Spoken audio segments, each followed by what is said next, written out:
God aften. Mit navn er professor Jørgen Tvær, og jeg skal være jeres vært i aften på Dus med nisserne. Det er her, vi svarer på spørgsmål om nisser og andre julerelaterede emner fra jeres seere.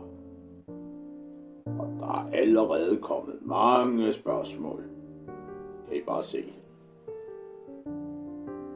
Men før vi går i gang, så synes jeg, vi skal møde min trofaste hund, Ronny-drengen. Ronny! Ronny-drengen! Ronny-drengen! Ja?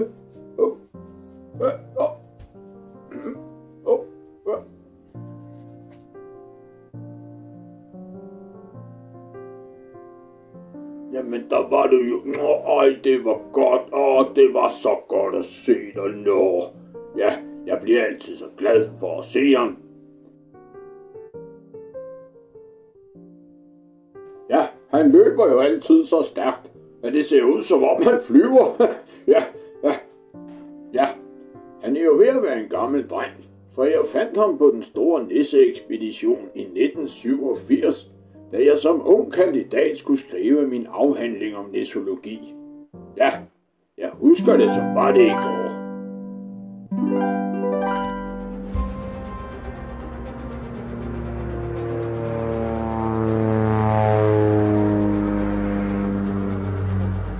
Jeg havde sat kursen mod en lille ø, der hedder Bogø, hvor der efter sigende skulle være en af julemandens gamle pakkeopsamlingssteder. Jeg var meget ivrig for at starte arbejdet.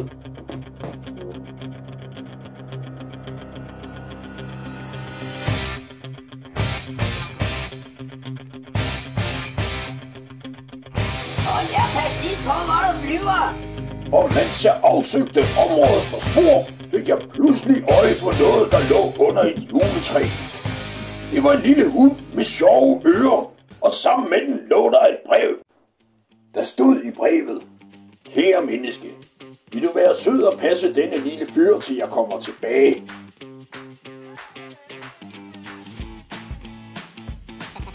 Venligst hilsen, Ben. P.S. Han hedder Ronny.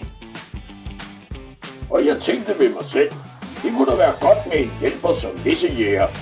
Hunde er jo kendt for deres gode snude, og da jeg tog ham op, så virkede han også glad for mig.